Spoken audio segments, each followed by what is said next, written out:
મિત્રો તમે જોઈ શકો છો આ એક સ્વિચ છે। અમે આ સ્વિચને ઓન કરશું એટલે આપણી ડિસ્પ્લે ચાલુ થશે। તમે જોઈ શકો છો આપણી આ ડિસ્પ્લે ચાલુ થઈ છે। અહીંયા તમને બેટરી બતાવશે, આ તમને સ્પીડ બતાવશે, અહીંયા જે આપણા 1 2 3 મોડ છે એ બતાવશે। ટ્રેક્ટરની અંદર કાંઈ પ્રોબ્લેમ હશે તો અહીંયા બધા એના સિમ્બોલ રાખેલા છે કે ભાઈ મોટરમાં કાંઈ પ્રોબ્લેમ હશે તો બતાવશે, લીવરમાં કાંઈ પ્રોબ્લેમ હશે તો બતાવશે, બેટરીમાં કાંઈ પ્રોબ્લેમ હશે તો બતાવશે, અંદરના કેન મળતા નહીં હોય તો પણ તે બતાવશે। માટે આ ડિસ્પ્લેની અંદર બધી જ વસ્તુ શો કરશે। અને આ જે સ્વિચો છે બધી એ તો આપણે મેન્યુઅલ ટ્રેક્ટરમાં આવે છે, ઇન્ડિકેટરની છે। અહીંયા અમે એક ચાર્જિંગ પોઈન્ટ આપ્યો છે કે ભાઈ જે ખેડૂતને ચાર્જ કરવું હોય ત્યારે તમારે આની અંદર તમે કેબલ ભરાવી ચાર્જ કરી શકશો। ચાર્જિંગ કરવા તાણે તમારે સ્વિચ ઓન ઓફ કરવાની કોઈ જરૂરિયાત નથી મિત્રો। અહીંયા એક ઇમરજન્સી સ્વિચ આપેલી છે મિત્રો કે જ્યારે કોઈ એક્સિડન્ટ થાય, કોઈ દુર્ઘટના ઘટે ત્યારે તમે આને ઓફ કરી શકો છો।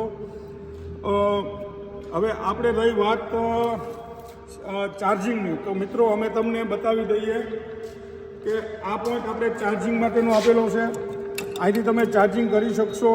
હવે ઘણા બધા ખેડૂતના ફોન આવતા કે ભાઈ તમારું ટ્રેક્ટર ચાર્જિંગમાં હોય ત્યારે ચાલતું નથી, તો આપણું ટ્રેક્ટર ગવર્મેન્ટના રૂલ્સ મુજબ ચાલશે નહીં।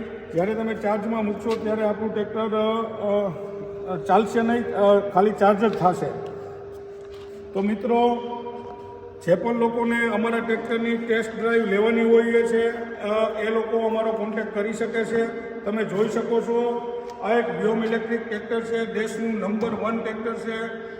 એક વખત ચાર્જિંગની અંદર તમે 10 કલાક આરામથી ચલાવી શકશો। અને ડીઝલ ટ્રેક્ટરની સરખામણીમાં તમારે જો આ ટ્રેક્ટર કરવી હોય તો ડીઝલ ટ્રેક્ટર કોઈ પણ કંપનીનું 25 હોર્સ પાવરનું ટ્રેક્ટર હશે એની સાથે આપણું આ ટ્રેક્ટર કામ કરી શકશે। ડીઝલ ટ્રેક્ટર 25 હોર્સ પાવરનું એની કરશે। બીજા નંબરની અંદર કે આની સ્પીડની વાત કરીએ તો રોડ ઉપરની આની સ્પીડ રહેશે 28 ની। તો મિત્રો વધુ માહિતી માટે અમારી ચેનલને લાઈક કરો, શેર કરો, સબસ્ક્રાઈબ કરો અને જો તમે ફેસબુકમાં જોતા હોય તો ફોલો કરો। જય હિન્દ, જય ભારત, જય જય ગંદી।